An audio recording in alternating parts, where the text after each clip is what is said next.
Okay, welcome back to Hound TV. Now we're going to do something a little bit different for our regular dog training segment this week. I've got Lydia with me. Hi, Lydia. Hi, how are you? Good. And this is Lydia's German short-haired pointer Hunter, who's 2.5, yeah? That's correct, yes. Now, you're having a few weird little issues with Hunter, right?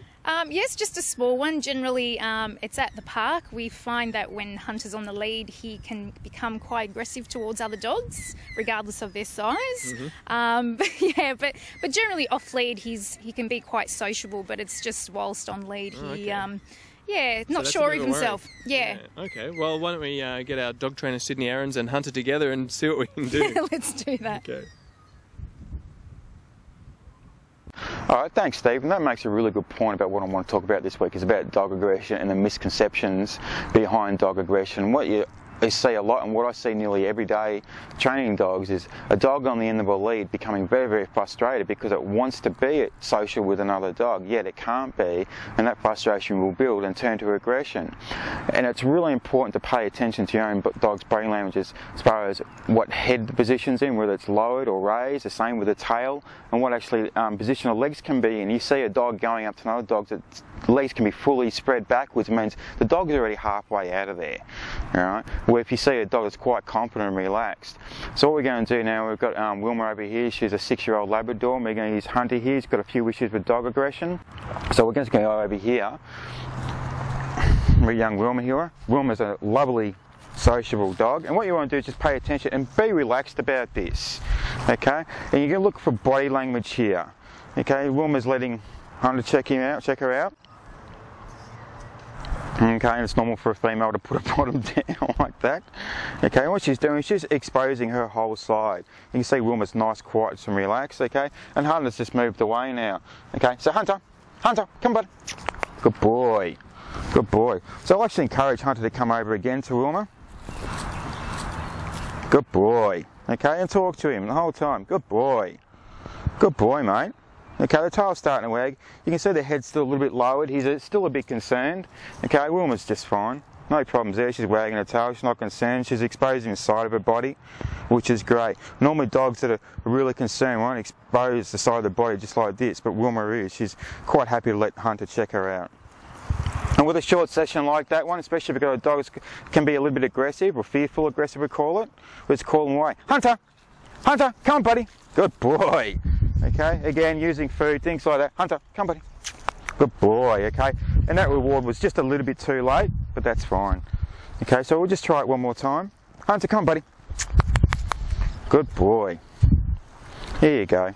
Look, the key to this is make sure you're finding a dog that's sociable. You actually know the dog. You're not just picking any dog random off the street. Okay, you see Hunter's still a little bit concerned. Okay, he doesn't want to be overly social, and Wilma's not too fussed. It doesn't really matter. And that's fine, but she's not being aggressive at all, so she's actually a really good dog to use for this type of work.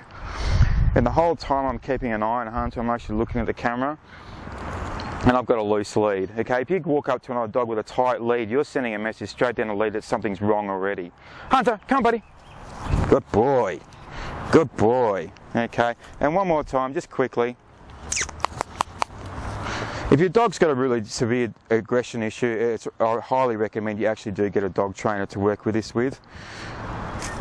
Trying it by yourself can potentially be even worse for your dog. So you want to try and keep experiences nice and safe. Good boy. Look, even having the dogs close like this to each other and Hunter not, because he's quite stressed, you can see he's actually, if you can see on the camera there, his tail's actually quite tucked. Okay, so he's actually quite anxious about what's going on. So Hunter,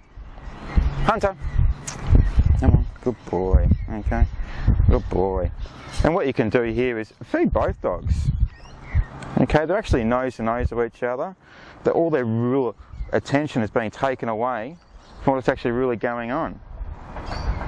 Now, if you see a dog being fearful and going the other way on the end of a lead, and you let your dog go the other way on the end of the lead, you're actually rewarding that fearful behaviour, because that's what your dog wants. Okay, so help your dog through it, just like raising a puppy, like you saw in episode 1 and 2 with Maverick, how I helped Maverick along overcoming little fearful social phobias and things like that with a wheelbarrow and different services and things like that. So Hunter's attacking my food pouch. So it's really important you don't reward those behaviours. If you see a dog becoming aggressive, it's really important that you don't reward those behaviours, because perpetually you'll just keep on reinforcing that behaviour, and that's what you'll end up is with a really fearful dog. So it's just like having a child with a confidence issue. You don't let them avoid it, you help them confront it and you help them get through it, stage by stage. No different with a dog. The techniques may vary depending on the situation and the issue that you're having at this point in time, and the dog of course, yet you help the dog get over it. You don't let them be fearful of it the whole life, because the stress levels they can go through can be really quite extreme. So contact a qualified dog trainer like myself and I'll be able to help you with any problems you're having, especially with your fear-related behaviours with your dog.